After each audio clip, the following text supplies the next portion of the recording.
aqui na casa. Aqueça o seu coração, porque Ele vai falar de uma forma diferente com você hoje. Aleluia. Muito se ouve sobre a Páscoa nessa época. Algumas pessoas atrelam a Páscoa ao ovo, né, ao coelho da Páscoa. Tem esse lado comercial, né? Outras pessoas acreditam e têm fé na morte e ressurreição de Jesus Cristo. E pastor, acreditam que por esse sacrifício de Jesus, ela teve acesso à salvação. E glória a Deus por essa fé, por esse nível de entendimento. Porque a morte de Jesus, que foi muito bem representada aqui, ela abriu uma porta para que nós pudéssemos ser salvos. Nós falamos aqui no culto de ontem, né? O sacrifício que Jesus se submeteu, Ele se rendeu à vontade do Pai. Os guardas tentaram prender Ele antes do momento dele ser entregue, mas não conseguiram prender Ele, porque Ele não se rendeu à vontade humana. Mas quando Ele passou no Getsemane, quando Ele passou no jardim da prensa, ali Ele se rendeu à vontade de Deus. E a partir daquele momento, então, Ele se entregou na mão daqueles guardas. E tudo isso que vocês já entenderam com essa representação aqui. Só que isso abriu uma porta para nós. Aquele momento, ele gerou para nós uma oportunidade de ganhar o direito da salvação para uma vida eterna. Uma vida que todos nós estamos já vivendo nela. A nossa passagem aqui pela terra, ela é breve. Há uns aí 100 anos, 120 anos, né, com boa saúde, 80, 70. Nós viveremos esse período aqui na terra. E a oportunidade que Ele nos deu de fazer a diferença nesse período, pela porta que foi aberta no sacrifício dele. E então nós ganharemos a vida com Ele no plano eterno, o plano de onde nós já viemos. Aleluia. E eu quero aproveitar esse momento para mostrar para todos que estão aqui que existe um convite para irmos por dentro dessa porta, não ficar parados na porta da salvação, porque a porta foi aberta. E aqueles que não caminham pela porta, pastor, garante só a salvação, porque só foi salvo, mas não caminham com Cristo na terra, não usufruem, não desfrutam da caminhada com Ele. Sendo que em toda a Bíblia, se você vê ela de Gênesis a Apocalipse, você vai ver nítida vontade de Deus de ter relacionamento com o homem. Deus projetou todas as coisas para que Ele tivesse relacionamento com o homem. Não somente a salvação, mas tivesse relacionamento. E hoje o convite que fica para nós, nessa noite, nesse culto, nessa festa tão gostosa, é um convite para caminhar com Ele. Aleluia. Desfrutar da presença dEle. Aleluia. Eu costumo brincar com algumas pessoas que caminham perto de mim, que para mim, Jesus já voltou. Porque eu não preciso esperar a volta dEle nas nuvens para viver com Ele. Ele vive comigo todos os dias. Ele fica comigo no meu trabalho, Ele fica comigo na minha casa. Por onde eu estou, Ele está lá comigo. Estou dirigindo, Ele está ali comigo. Até nos momentos de me dar bronca, Ele também está lá.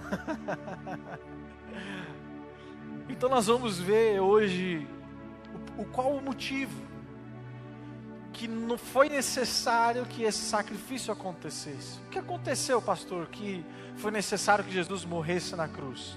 Quero ler uma passagem rápida que está lá em Romanos 3, versículo 23 e 26. Começa assim, ó. Porque todos pecaram e destituídos estão da glória de Deus, sendo justificados gratuitamente pela sua graça e pela redenção que há em Cristo Jesus, ao qual Jesus, Deus propôs para propiciação pela fé no seu sangue, para demonstrar a sua justiça pela remissão dos pecados dantes cometidos sob a paciência de Deus, para demonstração da sua justiça neste tempo presente, para que ele seja justo e justificador daquele que tem fé em Jesus. Então o que nós aprendemos com esse texto é que todos pecaram. A raiz pecadora, ela já vem junto com o homem quando ele nasce. Pastor, mas uma criancinha, ela é inocente, como que ela tem pecado? Quantos são pais aqui? Levanta a mão. Fica com a mão levantada assim, vamos fazer uma brincadeira bem rápida. Você é pai, sim? Você já ensinou seu filho a mentir para você? Não? Nunca ensinou? E ele já mentiu para você? Ai, de onde saiu isso? Você já ensinou o seu filho a bater no amiguinho por causa do brinquedo? Já ensinou isso para ele, não? Misericórdia. E ele já bateu no amiguinho por causa do brinquedo? Quem ensinou a violência para o seu filho? Vem no combo, vem no kit. Isso aí é a queda do ser humano. Desenvolve o pecado, né? A partir do momento em que a gente vem a esse mundo, já começa esse desenvolvimento. Porque um dia Deus entregou o governo desse mundo nas mãos do homem, e o homem não soube lidar com o que Deus entregou para ele. Olha só o que aconteceu lá em Gênesis 1. E disse Deus, no momento da criação, depois que Deus havia criado todas as coisas, Ele disse assim: façamos o homem à nossa imagem, conforme a nossa semelhança, e domine sobre os peixes do mar, sobre as aves do céu, sobre o gado e sobre toda a terra, e sobre todo o réptil que se move sobre a terra. Essa era a missão do homem, governar sobre todas as coisas. Deus criou o homem para que ele fosse o gestor do planeta Terra. Essa era a missão que foi dada a ele. E criou Deus o homem à sua imagem, a imagem de Deus o criou, homem e mulher os criou. Deus os abençoou, desde a criação o homem já é abençoado. Aleluia. E Deus lhe disse: frutificai, multiplicai, enchei a terra e sujeitai-a, dominai sobre os peixes do mar, sobre as aves do céu e sobre todo o animal que se move sobre a terra. E disse Deus: eis que vos tenho dado o quê? Toda a erva que dê semente, que está sobre a face de toda a terra, e toda a árvore em que há fruto que dê semente, ser-vos-á para mantimento. E a todo animal da terra, e a toda ave do céu, e a todo réptil da terra, em que há alma vivente, toda a erva verde será para mantimento. E assim foi. Então, nós acabamos de ler que Deus criou o homem para governar sobre todas as coisas e entregou tudo na mão dele. O homem não precisava de mais nada, pastor, porque tudo Deus proveu para ele. Quando ele foi feito, tudo já estava pronto, e a missão do homem era desfrutar e fazer a manutenção. Olha que coisa linda. O sonho que Deus sonhou e criou o homem para viver isso, foi o desfrute. Sabe, foi desfrutar das belezas que Ele criou. Por isso que eu falei aqui, nós precisamos entender que Jesus morreu naquela cruz para que nós possamos desfrutar de uma vida com Ele, não somente da garantia da salvação. A garantia da salvação é que nos dá acesso a Ele. Mas quando Ele morreu naquela cruz, Ele remiu a terra. Ele é considerado o último Adão, que veio fazer o que o primeiro não deu conta de fazer, que é dominar sobre a terra. Aleluia. Entregar o governo novamente, que uma vez foi dado ao inimigo das nossas almas, entregar de novo nas mãos daqueles que são verdadeiramente discípulos de Deus, filhos do Altíssimo. Tem filho de Deus aqui nessa noite ou não tem? Aleluia. Aleluia. Jesus foi para a cruz para devolver o governo de todas as coisas nas suas mãos. Aleluia. Vejam só uma coisa. A Bíblia, no capítulo 1, você vai ver que todas as menções a Deus começam assim: disse Deus, e falou Deus, e fez Deus, e criou Deus. Agora, se você virar a página e ler o capítulo 2, você vai ver que a partir do versículo 3 começa assim: e disse o Senhor Deus, e falou o Senhor Deus, e criou o Senhor Deus, e fez o Senhor Deus.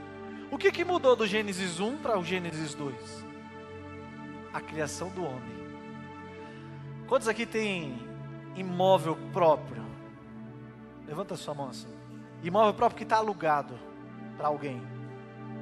Está alugado lá? De quem é aquele imóvel? Quem tem a escritura? É sua, não é? Mas você pode ir lá a qualquer hora visitar aquele imóvel? Por quê? Porque a governança daquele imóvel foi entregue a quem fez o contrato de aluguel. Mesmo você sendo proprietário, você já não pode mais acessar aquilo lá, porque o governo daquilo foi entregue na mão do teu inquilino. Um dia, quando ele for sair de lá, ele vai ter que prestar contas. Sim ou não? Ele vai ter que chegar lá e entregar conforme foi entregue a ele. Vai ter que prestar contas. Mas a partir daquele momento você se torna o senhorio daquele imóvel. Já viram o seu Barriga? Lá na Vila do Chaves? Ele exerce o senhorio lá daquela vila. Então, para o seu Madruga, para o locatário, ele é o senhor proprietário. Aqui aconteceu a mesma coisa. Quando Deus criou o homem e entregou o governo da terra na mão dele, Deus passou a ser o senhor da criação. Porque a administração foi entregue na mão do homem. Vocês estão comigo, estão me entendendo? Deus se tornou o Senhor da criação. E a partir do último dia da criação, Deus não criou mais nada. Apenas contemplou e viu que tudo que ele tinha criado era muito bom. Aleluia. A Bíblia é clara, gente. Quando chega no capítulo 2, vai falando assim: Deus viu que era bom, Deus viu que era bom. Depois que ele criou o homem, no fim do capítulo 2, e deu o governo a ele, e estabeleceu esse método de gestão da terra, aí o último versículo fala assim: e viu Deus que tudo que ele criou era muito bom. Ele viu que a terra, sendo governada pelo homem, seria muito bom. Esse é o plano de Deus, é o plano perfeito. Mas, como nem tudo são flores na vida da gente, certo dia, o homem foi tentado. E Deus havia estabelecido um decreto, uma norma de fidelidade para a manutenção dessa criação que era muito boa.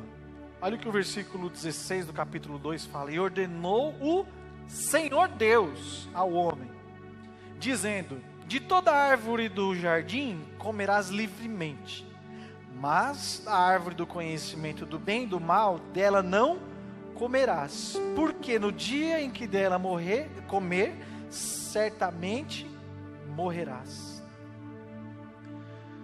Então havia um decreto, uma lei, uma ordem. Conforme lá no contrato de aluguel, o proprietário coloca lá algumas leis ou não coloca?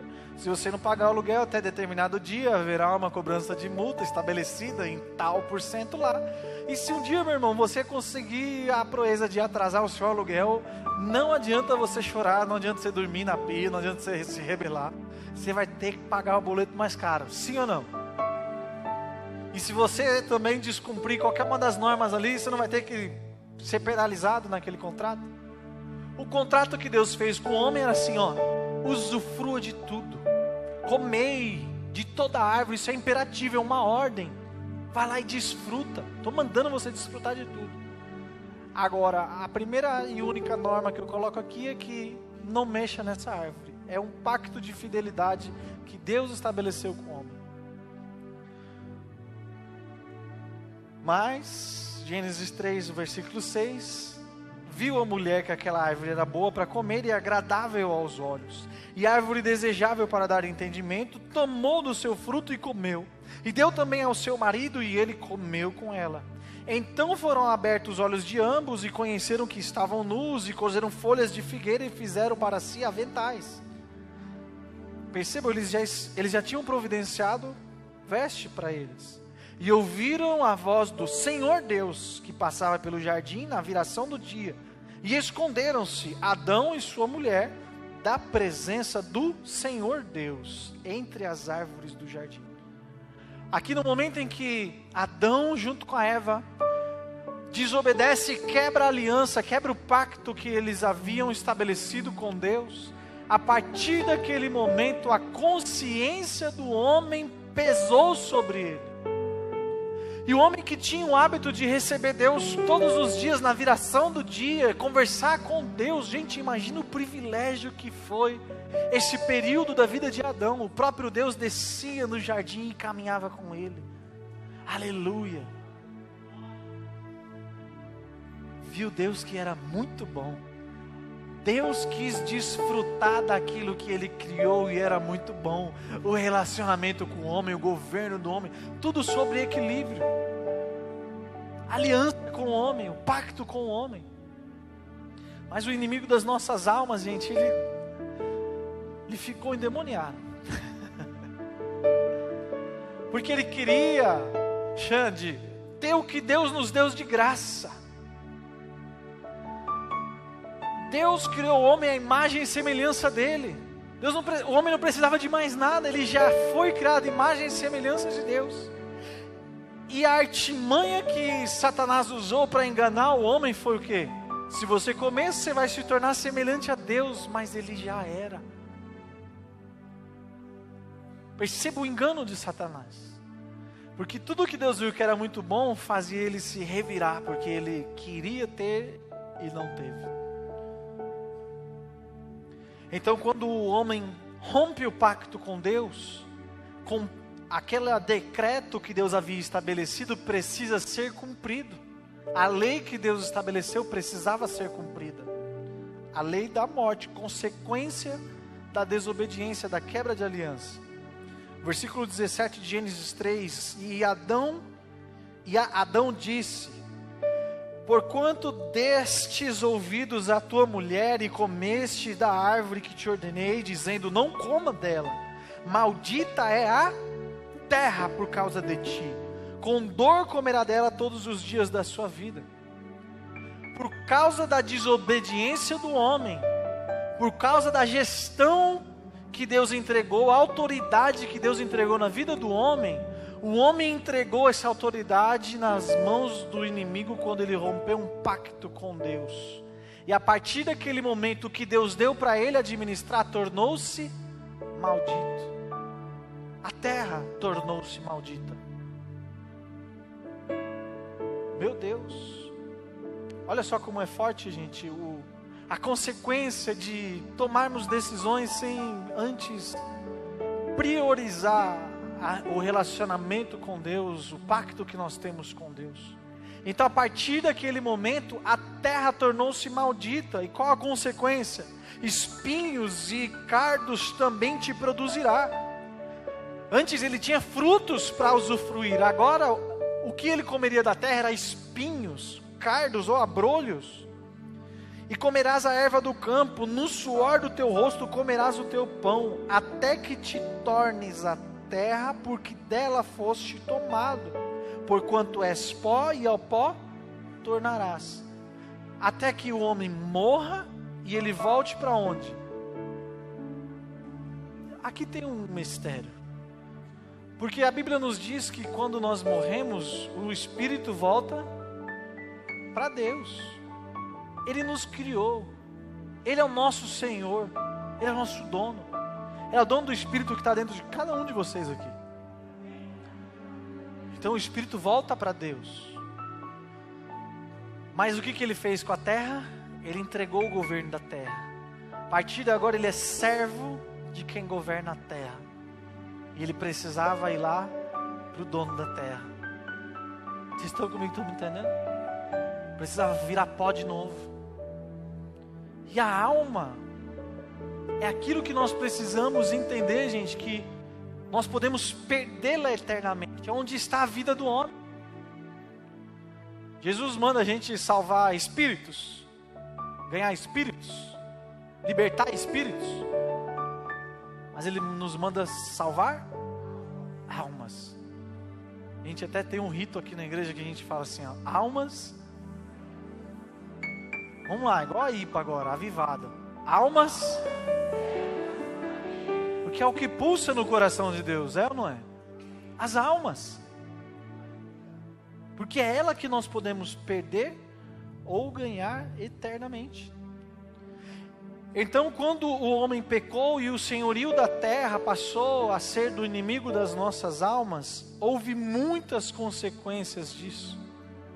E então nós vemos que a consequência do pecado seria a morte.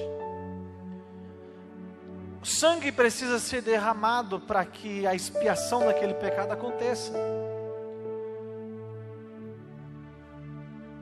Eu vou pular essa parte aqui de Abel, eu vou direto para o Egito por conta do tempo.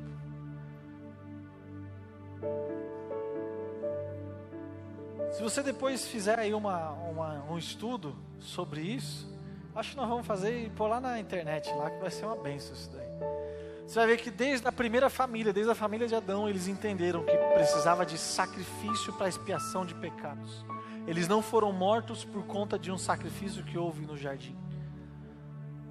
E então ensinou os filhos, e os filhos ensinou os outros filhos, até que chegasse isso na família que desceu para o Egito. E ficaram escravos ali por muitos anos. Até que Deus ouviu o clamor desse povo lá do céu. E decidiu libertar esse povo dessa escravidão, desse sofrimento. As 10 pragas que foram enviadas ao Egito foram uma afronta do nosso Deus às divindades pagãs, mostrando que o nosso Deus, Ele é soberano sobre todas as coisas, e Ele governa sobre tudo e sobre todos. Todas as pragas, Ele está diminuindo uma das divindades do Egito e enaltecendo o seu poder. Ele se fez conhecido na demonstração do seu poder. E a última praga, a praga da morte dos primogênitos no Egito, ele afrontou um Deus chamado Faraó, que se achava o todo-poderoso, se achava o que ninguém tocava, o intocável, o inabalável, o inatingível. E então Deus provou para ele que ele se achava tão grande, mas não conseguia proteger nem o próprio filho deitado dentro da sua própria casa. Só que Deus deu uma ordem, porque um decreto de morte foi estabelecido para todo primogênito no Egito, até os animais. Não importa se fosse hebreu, se fosse egípcio, se fosse qualquer tipo de primogênito, ele estava enfadado à morte. Havia um decreto de morte. Lá no Éden, um decreto de morte por consequência do pecado. No Egito, decreto de morte, mais uma vez. Só que aí entra um plano de salvação e de escape. Aleluia. Ao mesmo tempo que Deus estabelece um decreto entregando a vida dos primogênitos à morte, Ele cria um escape para os filhos. Aleluia. Chama Moisés. Ele diz assim para Moisés: fala a toda a congregação de Israel, dizendo: aos 10 deste mês, tome cada um para si um cordeiro segundo as casas dos pais, um cordeiro para cada família. Mas se a família for pequena para um cordeiro, então tome um só com o seu vizinho perto da sua casa, conforme o número das almas, cada um conforme o seu comer, fareis a conta conforme o cordeiro. O cordeiro ou o cabrito será sem mácula, sem manchas, um macho de 1 ano, o qual tomareis das ovelhas ou das cabras, e o guardareis até o 14º dia deste mês, e todo o ajuntamento da congregação de Israel o sacrificará à tarde. Qual foi o horário que Jesus foi para a cruz? Meu Deus.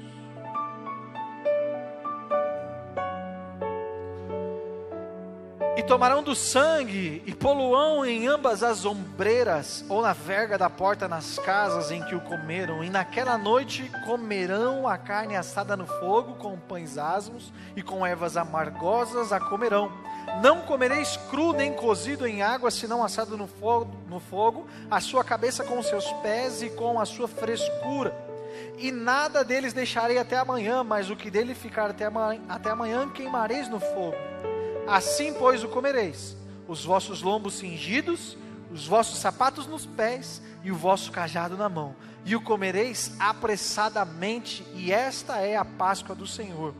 Versículo 12: eu passarei pela terra do Egito essa noite, e ferirei todo o primogênito, onde? Na terra do Egito, desde os homens até os animais, e em todos os deuses do Egito farei juízos, eu sou o Senhor. Aleluia, meu Deus, um decreto que, aleluia.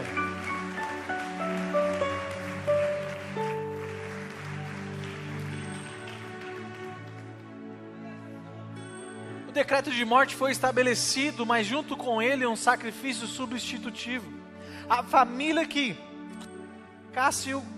que sacrificasse o cordeiro, pegasse do seu sangue, o sangue do cordeiro, e passasse no umbral das portas, no batente da porta da sua casa, então quando o anjo do Senhor passasse por ali, ele não ceifaria vida dos primogênitos daquela casa em que o sangue estivesse nas portas. O decreto de morte havia sido, essa família foi protegida do decreto de morte. Porém, quem não utilizou do sangue do cordeiro, conforme Deus estabeleceu, o decreto foi cumprido. E houve gritos de choro no Egito. E então quando o povo sai para o Egito, o faraó fala assim: eu cansei de vocês, vão embora daqui, suma daqui. E o povo vai para o Egito, para o deserto. Quando eles vão para o deserto, então imediatamente Deus manda que Moisés separasse os primogênitos que uma vez ele entregou nas mãos da morte. E agora ele falou assim, vou estabelecer um decreto superior a esse da morte dos primogênitos. Santifica eles para mim, porque a partir desse momento eles são meus. Aleluia. Um decreto só pode ser invalidado por um decreto superior. Então Deus mais uma vez provou que Ele é maior do que todas as coisas, inclusive do que a morte. E tomou para si aqueles que haviam sido condenados à morte. Deus tomou para si ali no Egito. Pegou a visão, pastor?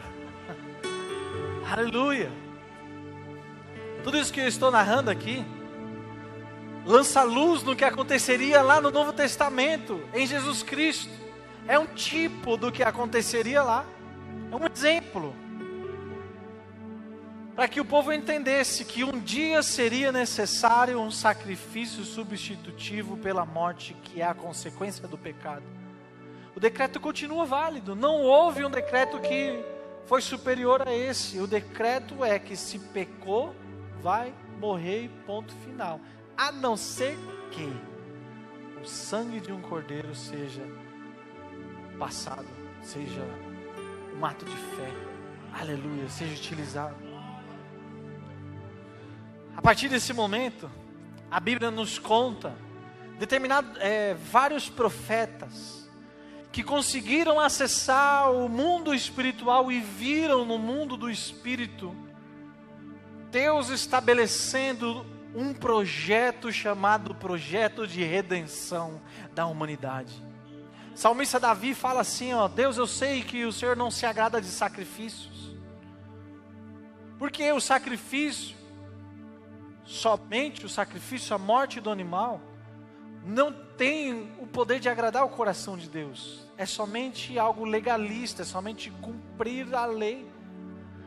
Mas se você quer agradar o coração de Deus, o salmista ensina que não é com sacrifícios aqui na terra, porque já existia um plano de salvação que não seria mais necessário esses sacrifícios de animais.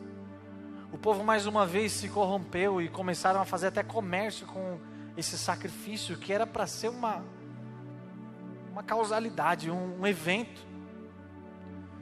O povo se corrompeu mais uma vez. Então, Deus mostra aos seus profetas tudo o que estava acontecendo. O Salmo 110 fala assim, e disse o Senhor ao meu Senhor, e disse Yahvé a Elohim, e disse o pai ao filho: assenta-te à minha direita, até que ponha os inimigos, teus inimigos, por escabelos dos teus pés. O Senhor enviará o cetro da sua fortaleza de Sião, dizendo: domina no meio dos teus inimigos. O teu povo será muito voluntário no dia do teu poder, e os ornamentos de santidade, desde a madre da alva, tu tens o orvalho da tua mocidade. Jurou o Senhor e não se arrependerá: tu és sacerdote eterno, segundo a ordem de Melquisedeque. O Senhor à tua direita ferirá os reis no dia da sua ira, e julgará entre os gentios, e tudo encherá de corpos mortos, e ferirá as cabeças de muitos países. Então o salmista, ele conseguiu acessar no mundo espiritual, o pai conversando com o filho, falando assim: filho, você será o sacerdote para sempre, segundo a ordem de Melquisedeque. Você será a oferta voluntária pelos teus irmãos. Você será o cordeiro substitutivo pelo pecado da humanidade. Aleluia! E os profetas, alguns profetas que conseguiram acessar o conselho de Deus, conseguiram acessar no mundo espiritual essas informações onde Deus está estabelecendo as coisas, anunciam a visão deles. Olha o que o profeta Isaías falou: porque um menino nos nasceu, um filho nos deu, o principado está sobre os seus ombros, e se chamará o seu nome maravilhoso, Conselheiro, Deus forte, o Pai da eternidade, o Príncipe da paz. Aleluia! Do aumento desse principado e da paz não haverá fim, sobre o trono de Davi no seu reino, para o firmar e o fortificar com juízo e com justiça, desde agora e para sempre. O zelo do Senhor dos exércitos fará isso. Então começam os profetas a entender que no mundo espiritual estava para acontecer alguma coisa. Um cordeiro seria imolado, mas dessa vez um cordeiro que seria o suficiente para o sacrifício de toda a humanidade, para ser a porta de salvação para todos os seres humanos mais uma vez. Estabelecer novamente aquilo que Deus viu no jardim, que era muito bom. Aleluia! Lá no livro, a Epístola aos Filipenses, versículo 5 do capítulo 2, começa assim: ó, de sorte que haja em vós o mesmo sentimento que houve também em Cristo Jesus, que sendo em forma de Deus, não teve por usurpação ser igual a Deus, mas fez a si mesmo de nenhuma reputação, tomando a forma de servo, fazendo-se semelhante aos homens, e achado na forma de homem, humilhou-se a si mesmo, sendo obediente até a morte de cruz, até a morte de cruz. Por isso, também Deus o exaltou soberanamente e lhe deu um nome que está sobre todo nome. Aleluia! Para que ao nome de Jesus se dobre todo o joelho dos que estão nos céus, na terra e debaixo da terra, e toda língua confesse que Jesus Cristo é o Senhor, para a glória de Deus Pai. Aleluia! Aleluia! Aleluia! Já desde a antiguidade, o mundo espiritual apontava para esse homem que nasceria despido da sua glória, em forma de servo. Por que forma de servo, pastor? Porque ele veio nos servir e nos dar acesso à porta da salvação. Servir a vontade do Pai, servir o plano de redenção. Ele é o ícone que nós devemos seguir na nossa vida como exemplo a ser seguido. Aleluia! Ele nasceu de uma forma miraculosa. Nasceu de um milagre, uma mulher que ainda não tinha relacionamento sexual, e ela engravidou do Espírito Santo de Deus. Foi um nascimento miraculoso. Cresceu, desenvolveu o seu ministério aqui na terra, ensinou muitas pessoas, estabeleceu o reino dos céus. Todos os milagres que você vê no Novo Testamento, eles se repetem no Antigo Testamento, exceto um, que é a expulsão de demônio. Por quê? Porque quando um reino se estabelece, o reino que imperava precisa bater em retirada. Quando Adão entregou o governo, a carta de locação na mão do inimigo, ele passou a reinar, o reino dele se estabeleceu na terra, a terra foi feita maldita. Deus, ele não tem maldição para dar a ninguém, a não ser as pessoas que saem debaixo da bênção e proteção de Deus, naturalmente elas acessam a maldição que o outro lá dá. Ele põe lá, ó, se você não cumprir isso aqui, quem vai sair de baixo é você. E a consequência é isso aí. Então, o homem saiu de baixo, a terra foi feita maldita, o senhorio estava na mão de Satanás. Quando Jesus veio estabelecer o reino, então a partir dos ensinamentos de Jesus Cristo, a partir dos exemplos que Ele nos deixou, nós podemos começar a entender o que é caminhar com Jesus Cristo aqui na terra. Pensa comigo uma coisa, Ju, nós vamos precisar de dom de cura lá no céu? Nós vamos precisar de libertar os endemoniados lá no céu? Vamos precisar de dom de revelação lá no céu? Então para que Ele deixou os dons?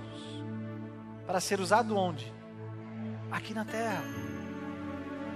Quando Jesus foi indagado acerca do reino que Ele estava anunciando e perguntaram para Ele quando esse reino virá, quando vai ser, como vai ser.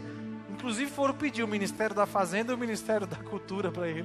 Falaram assim, ó, quando você estiver no seu trono, põe meu filho lá no ministério, lá o outro no...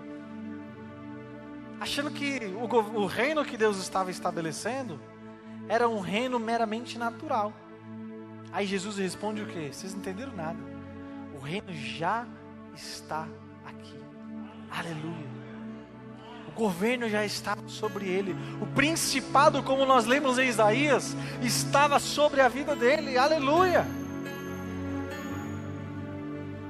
Só que nós entendemos que tudo o que ele fez foi nos deixar lição de como seria a vida com ele, o que deveremos fazer, qual a nossa missão. O envio que ele fez, ele testou, ele ensinou primeiro. Vocês entenderam que é assim? Entenderam? Eu vou fazer, vocês vêm. E ele começou a curar, começou a libertar, começou a ressuscitar morto. E ele fez. Vocês viram eu fazendo? Vi. Vocês entenderam meu ensinamento? Entendemos. Agora vocês vão. Enviou os discípulos mais de uma vez. E eles chegaram contando o testemunho, falando: Jesus, de fato, o reino dos céus foi estabelecido na terra. Pessoas foram curadas, demônios foram expulsos, o reino dos céus avançou, nós tomamos territórios. Aleluia. Aí Jesus fez o quê? Missão cumprida, igreja estabelecida. Vamos agora para a redenção da humanidade. Aleluia. Estabeleceu a igreja, ensinou, discipulou, enviou, deixou poder, autoridade, fez tudo o que ele precisava fazer para gerar a semente da noiva que ele vai vir buscar. Aleluia. Agora era necessário consumar aquele sacrifício substitutivo pelo pecado da humanidade que foi gerado lá no jardim do Éden com a desobediência do homem.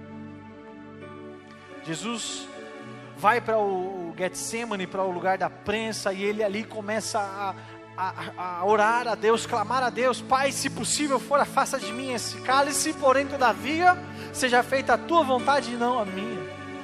Em mais uma vez ele se submetendo como um servo voluntário à vontade soberana de Deus, porque a vontade dele era desistir. A vontade dele, do homem carnal que estava ali, era falar assim: eu não quero, afasta de mim esse cálice, estou disposto a desistir do plano da redenção pela minha vontade, porém todavia eu estou pronto para servir a sua vontade. Se a sua vontade é a cruz, eu vou para a cruz. Prendam Jesus. Vocês viram a encenação aí, ó? Bateram tanto nele, gente. Meu Deus. Você viu a descrição que o Juliano Sonco deu aí sobre tanta dor que foi gerada nele? Ele nem queria aquilo e nem precisava daquilo, mas ele, por obediência, escolheu passar por tudo aquilo. meu Deus, por causa de mim e por causa de você, para nos dar acesso a essa vida e uma vida eterna livre do pecado. Porque aquele sangue que um dia lá no Egito marcou o livramento daquele decreto de morte que havia sobre a humanidade, o sangue de Jesus na cruz do Calvário fez exatamente a mesma coisa por mim e por vocês que estão aqui nessa noite. Gente, eu vou ser sincero para vocês, eu não merecia. Deus sabe que eu não merecia. A minha humanidade, ela é má, ela é perversa. Não é por merecimento e nunca foi, mas pela graça dele. Aleluia. Além de me salvar, além de me dar acesso a uma vida eterna com ele, aqui na terra, a cada dia ele vai me melhorando, para que eu me torne cada vez mais parecido com ele, e o relacionamento com ele vai ficando cada vez mais íntimo. Sabe, você vai orando a Deus coisas pela manhã, e daqui a pouco, de tarde, você já vê a resposta daquilo que você havia pedido pela manhã. Você está caminhando e uma situação aparece e de repente te pedem ajuda, porque enxergam em você o brilho de Cristo e falam: pastor Alex, ora aqui por mim, faça algo. Por que eles notam isso em nós, gente? Não é por conta da nossa humanidade ou por conta das nossas capacidades, mas isso é o reflexo do trabalho do Espírito Santo em cada um de nós. É Ele que vai nos convencendo da justiça, daquilo que nós precisamos ir melhorando para se tornar cada vez mais parecido com o servo sofredor, aquele que não queria, mas se submeteu. Quantas vezes nós, sempre servimos a nossa própria vontade e não estamos dispostos a nos submeter à vontade daquele que nos chamou, nos enviou. Acabou, glória a Deus. Quantas vezes, Tati, nós falamos: não, minha vontade não é de hoje não. Esse negócio de casa de paz aí, negócio de célula, eu não quero. Mas se nós queremos nos tornar parecido com Jesus Cristo, nós temos que deixar o quero para outro plano. Enquanto envolve o reino dos céus, expansão do reino na terra, tomada de território, irmãos, temos que nos submeter à vontade de Deus. Aleluia. Na morte de cruz, ele diz: está consumado, entrega o seu espírito. E ele foi assunto aos céus. Mateus 27, 51 começa assim: e eis que o véu do templo se rasgou em dois, de alto a baixo, tremeu a terra e fendeu-se as pedras. Aconteceu um terremoto. E abriram-se os sepulcros, e muitos dos corpos de santos que dormiam foram ressuscitados. E saindo dos sepulcros, depois da ressurreição dele, entraram na cidade santa e apareceram a muitos. Quem? Os que ressuscitaram. O que aconteceu com Jesus na cruz foi tão poderoso que até aqueles santos que já estavam dormindo ressuscitaram e entraram na cidade santa, foram vistos por muitos. Olha o tamanho do impacto do que aconteceu na cruz. Houve um terremoto, o dia se tornou noite, tanta coisa aconteceu ali. E o centurião e os que com ele guardavam a Jesus, vendo o terremoto e as coisas que haviam sucedido, tiveram grande temor e disseram: verdadeiramente, esse era o Filho de Deus. Aleluia.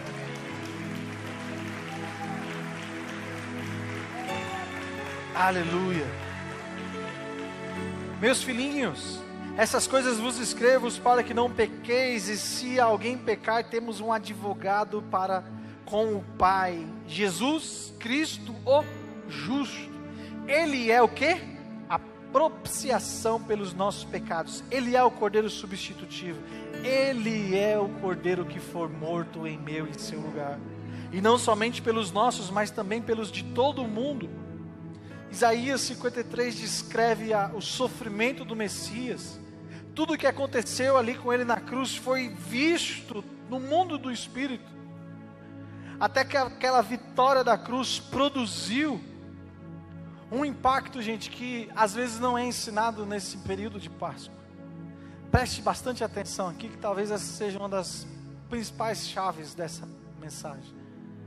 A vida com Jesus e o que está sobre o governo dele disponível para nós. Efésios 4 fala assim, ó, por isso diz, subindo ao alto levou o cativeiro e deu dons aos homens. Ora, isso ele subiu que é, senão que também antes tinha descido às partes mais baixas da terra. Aquele que desceu também é o mesmo que subiu acima de todos os céus para cumprir todas as coisas. Quando Jesus morreu, ele subiu ao mais baixo da terra, tomou a chave do inferno da mão do Satanás, tomou a chave da morte da mão dele, e subiu triunfante ao mais altos céus, para cumprir todas as coisas, todas as profecias.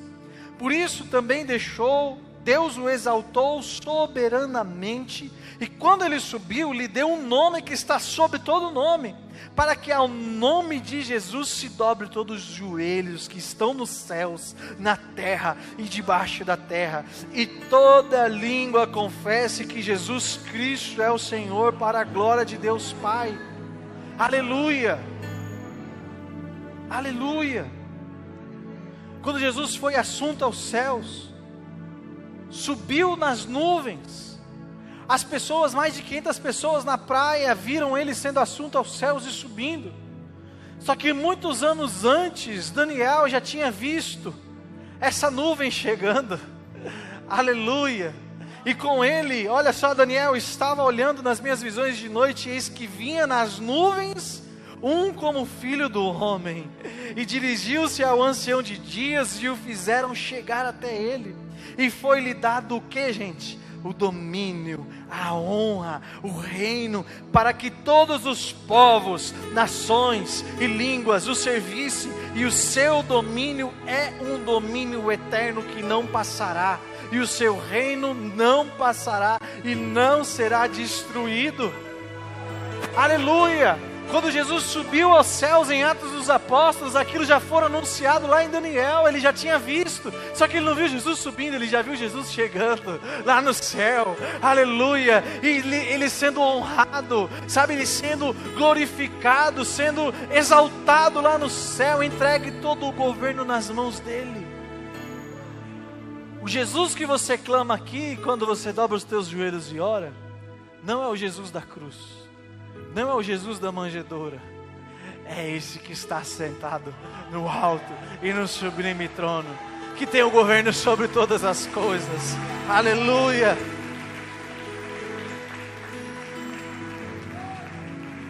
Aleluia. Daniel viu ele chegando lá, mas Deus mostrou para João o próximo passo. E fui arrebatado no Espírito no dia do Senhor, e ouvi de trás de mim uma grande voz, como uma trombeta, que dizia: eu sou o Alfa e o Ômega, o primeiro e o último, o derradeiro. E eis que o que vês, escreve em um livro, e envia 7 igrejas que estão na Ásia, a Éfeso, a Esmirna, a Pérgamo, a Tiatira, a Sardes, a Filadélfia e a Laodiceia. E virei-me para ver a voz que falava comigo. E virando-me, vi 7 castiçais de ouro, no meio dos 7 castiçais, um semelhante ao Filho do Homem, vestido até os pés com uma roupa comprida, e cingido pelo peito com um cinto de ouro, e a sua cabeça e cabelos eram brancos como a lã branca, como a neve, e os seus olhos como chamas de fogo. Aleluia! Jesus não é aquele Jesus que foi mostrado aqui na cruz, todo machucado, ferido. A descrição daquele que está sentado lá no alto e sublime trono é que ele tem os cabelos brancos como a lã da neve e olhos como chamas de fogo. Os seus pés são semelhantes a latão reluzente, como se tivessem sido refinados numa fornalha, e a sua voz como a voz de muitas águas. E ele tinha na sua destra 7 estrelas, e da sua boca saía uma espada aguda de 2 fios. E o seu rosto era como o sol, quando a sua força resplandece. E eu, quando o vi, caí aos seus pés como morto. E ele pôs sobre mim a sua destra, dizendo: não temas, eu sou o primeiro e o último, e o que vivo e fui morto, mas estou aqui vivo para todos sempre, amém, e tenho as chaves da morte e do inferno, aleluia. Celebre a Deus no seu lugar com intensidade, em nome de Jesus, aleluia. Está disponível para mim, está disponível para você, aquele que venceu a morte, aquele que venceu todas as nossas pisaduras, aquele que venceu na cruz todas as coisas. Ele detém o poder de tudo em suas mãos, e Ele está disponível para nós nessa noite, aleluia. Só nele existe tudo o que nós precisamos, só nele existe a salvação, só nele existe um caminho que nos conduz a uma vida com Cristo aqui na terra. Somente através dele nós temos acesso ao Espírito Santo de Deus em nós, que nos equipa, que nos guia, que nos governa, que nos faz ser verdadeiros servos, aleluia, filhos de Deus. Eu quero fazer um convite para vocês nessa noite. Eu sei que hoje tem muitos visitantes aqui em nosso meio, e você nesse momento tem a oportunidade de fazer conforme a Bíblia diz, que é confessar de modo público, entregando a sua vida para Ele, falando assim: Jesus, governa a minha vida. Eu entendi que somente o Teu sangue me purifica do pecado. Eu entendi que você está vivo, que o Senhor reina em grande glória, em grande poder, que o Senhor tem em Tuas mãos o poder de mudar a minha vida, de me sarar, de me transformar em uma pessoa melhor, um marido melhor, um filho melhor, um empresário melhor. Você tem hoje a oportunidade de levantar as suas mãos e garantir acesso a essa porta da